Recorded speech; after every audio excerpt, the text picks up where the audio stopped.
Welcome to Kingdom Mothers Rise Up, where I encourage and equip you to heal your heart and renew your mind so you can live the fully abundant life Jesus promised you. Let's go. It's time to move. Today, I'm inviting you in to kind of behind the scenes look of how I process things and how Heart Doodling with Jesus comes into that. So as I'm recording this is my 50th birthday, and I have been really excited about it for the most part. There's been a piece that's been like, I should be more grown up, more mature, have things more together by 50. But for the most part, I've had an excitement of what God is doing and all the things that He's working that I can see and that I can't see. And like I wrote a post about that earlier this week about it being a big week and all the different things that are going on and that I'm blessed to be a part of. And in our age of social media, like birthdays are a big day because Facebook reminds people that it's your birthday. And so lots of posts and messages saying, happy birthday, amazing year. And I found myself being discouraged. And I'm like, what? I want to be discouraged today. I've been excited about my birthday and I'm getting all these messages and all these encouraging things. Like, why would I be discouraged? So I sat down with my journal and I just journal directly to the Lord. Like I'm talking to Him, but writing it out helps me stay focused and helps me, I record what I feel like He says back to me because it's a conversation. I talk to Him, I listen for Him to talk to me, and I write down what I'm saying to Him, and I write down what I feel like He's saying to me so that I have a record of that to go back to, and I can, like, is this what He really said, or did I twist that? Or I can evaluate it with the scripture or share it with a friend if I'm questioning, to have somebody else be like, yeah, that might not be quite what God is saying or whatever. And so I was just sharing with him of like, here it is. And like, I'm discouraged that like I'm in this menopause phase of life and I've gained weight and all these body aches and I'm doing an event and that's not going quite how I was anticipating or hoping for it to. And like some feeling of this discouragement and like, I don't want to. I can see this is what I'm focusing on. And so that's why I'm feeling this way. What do I focus on instead? I'll just read what I feel like he said. I am working things for your good. I can and will bring good out of all things. Practice receiving today. Do not discount the blessings people are sending you. Receive them. They are blessings from me. See how many people are seeing you. I have abundance for you. You are worthy and deserving because I have chosen you. You are mine. My daughter doesn't need to live in lack or fear of lack. Abundance is yours in every realm. So sweet, so good of him to be speaking to all of these places of, that there are blessings. He is working. And there's correction in there too, because in my discouragement and in my, this unworthiness that I've been battling of like, oh, they're sending me birthday messages, but it's just because Facebook reminded them.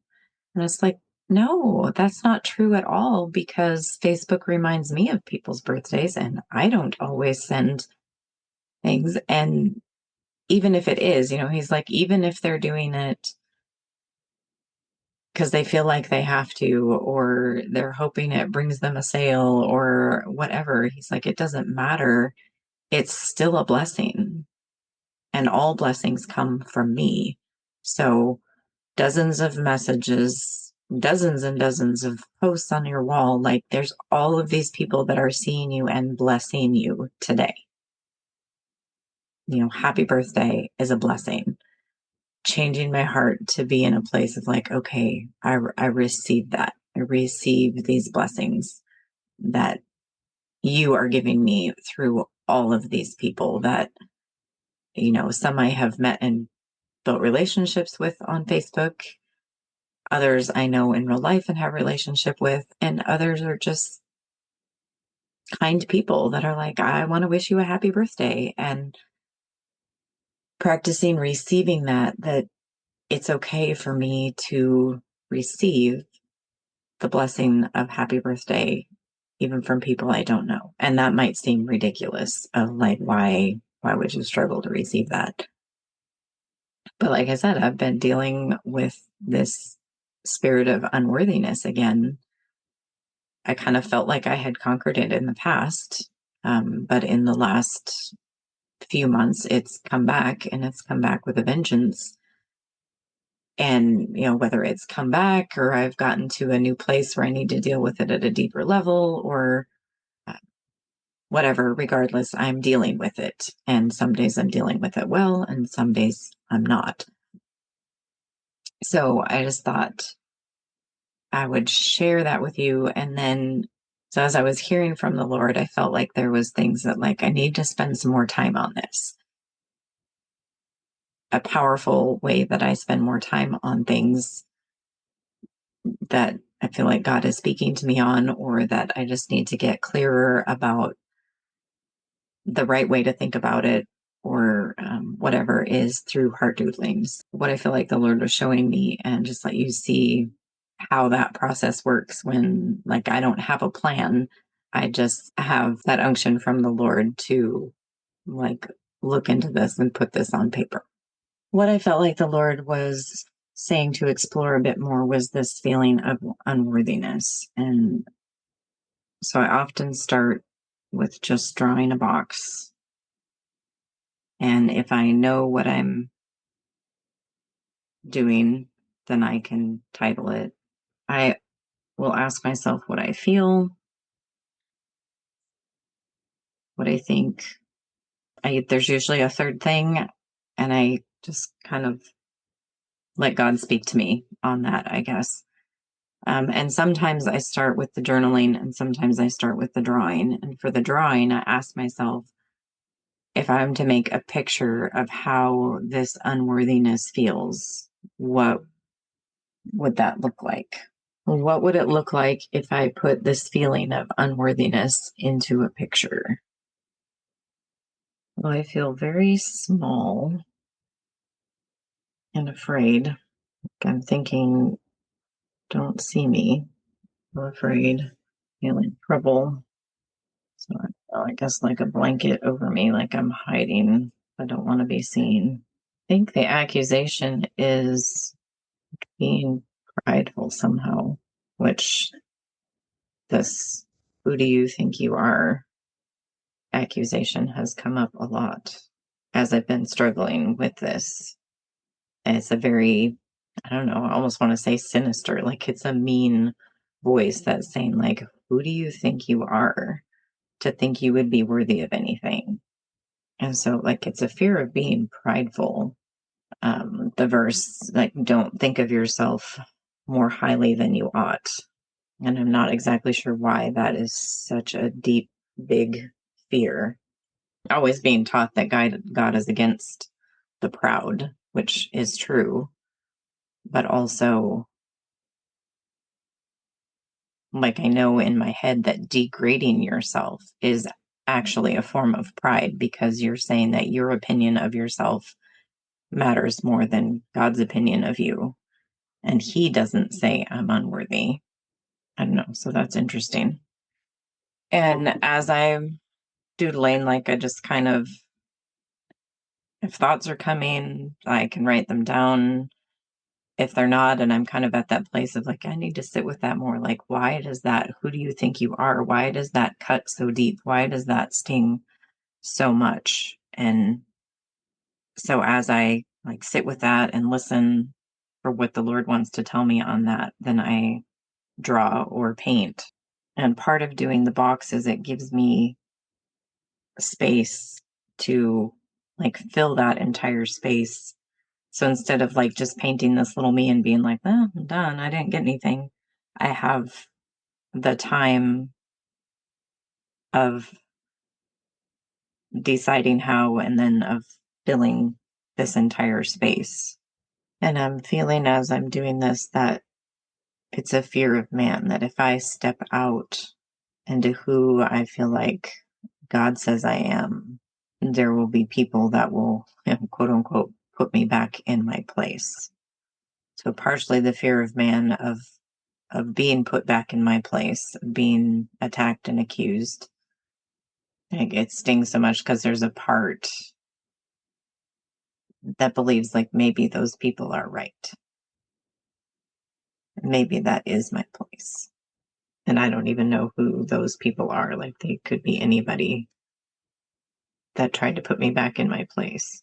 And I don't know, I'm feeling like my place that the Lord is saying he has for me, like this is like a stage, curtains, is being a light, and that he's given me a platform. And it's not necessarily a stage in front of people, but in some fashion, he has given me a platform. And also seeing that they're probably childhood times, but at the moment, like seeing times in working to build a coaching business and working to see like where is he leading me, how is he gifting me, that there's been people in the online space that have stood up and been like, get back in your place, you don't belong here. Still really stings. So clearly that's why he's bringing it up. I need healing there, because he's not telling me to stay in this hidden place. He's saying to take my place, and it's a place of authority and influence, even if that's just within my home and within my personal circle of influence, even. And like, I feel like he has called me to a business and to a larger platform, but it starts in my circle. It starts really with him, of taking my place before him as daughter. Like he said when I was journaling, my daughter does not live in lack. There's abundance. So taking that place of abundance that he's saying is mine. It's not me being like, oh, this is what I think I need or deserve. And it's abundance in spiritual blessings, which he says, he's given everything we need for life and godliness. We have the spirit of the risen Christ in us. It's abundance of relationship.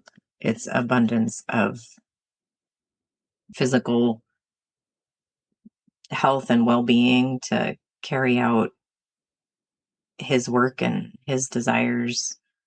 It's abundance in provisions, whether that's, Jesus fed 5,000 with a lunch. I don't really feel like I'm getting any insights on like where this, who do you think you are, and don't take up too much space and whatever, like where that comes from long term. And maybe that's because I really have dealt with that. Or maybe it's because he wants me to deal with the more recent hurts first. I've done forgiving, but I forgive again those who have knowingly or unknowingly told me to get back in my place, forgive myself for listening to them. And I'm reminded that true humility is agreeing with God and seeing yourself as God sees you. The Lord promises to lift up those that are submitted to him. So true humility is seeing yourself the way God sees you. And I'm always reminded of David going against Goliath, that when David said, I will be the one to cut off your head and feed you to the beasts and the birds of the air, he wasn't being proud.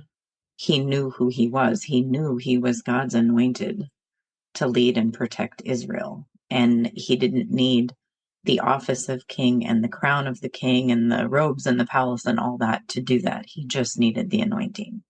And he's like, I know who my God is, and I know who I am. I know the job he's given me to do. I know that he has equipped me to do it. I've heard that the sling, often it's taught as kind of, like a little boy's slingshot or whatever, and it's just miraculous that he took out Goliath, which it could be in a sense. I mean, in a sense, a teenager going against a bona fide giant warrior, like that's miraculous. But it also, the slingers of that day were like the snipers. They were incredibly accurate. The rocks were like bullets because they went so fast and they could be so accurate. So it took a lot of training and practice on David's part. And he knew he had that skill, and he knew God had given it to him. And he could clearly see, like, he's given me this skill, and this is a situation where I can use it, because Goliath is expecting a hand-to-hand combat. And like, I'm not made for that. I'm not stepping into that place. But I can take out this giant with what God has given me and who he's made me to be. So stepping into our place is seeing, okay, God, how do you see me? How have you equipped me? What have you given me? And I'm going to take that place regardless of what the giants around me or my family or the earthly leadership around me is telling me. Because David had Goliath calling him a dog. Like, you're just this little yippy dog coming at me. Who do you think you are? Had his brothers, which this is interesting. This is just revelation coming as I'm talking. His brothers were saying, who do you think you are? Get back in your place. Go take care of the sheep. You're just a kid. Who do you think you are? You shouldn't even be here. Like, you're just here trying to get recognition for yourself. And because he'd already been anointed, and they knew that.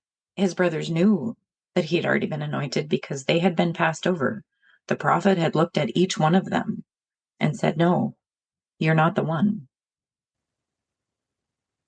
So his older brothers are just looking at him as like, you're just here seeking attention. You're just here trying to make a name for yourself.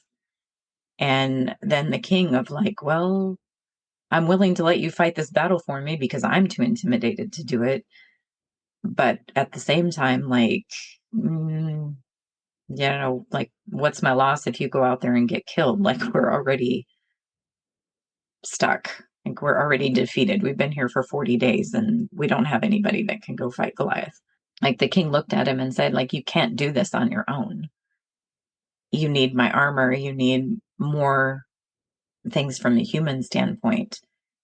And David tried it. Like, he, okay, it's the king and he knows about these things. But he tried it on and was like, no, this isn't me. I don't need any of the human things. I have God's anointing. And he has already charged me, anointed me to protect his nation. And so I can do that with what he has given me. And that's not pride. That's true humility. So just seeing that who do you think you are? His older brothers were saying that to him. And like, I've had people in my life saying that to me. I know that's, again, just kind of a behind the scenes of like how I'm processing why this heart doodling process is so powerful to me, why I'm passionate about teaching it to others. Trust that this is a blessing.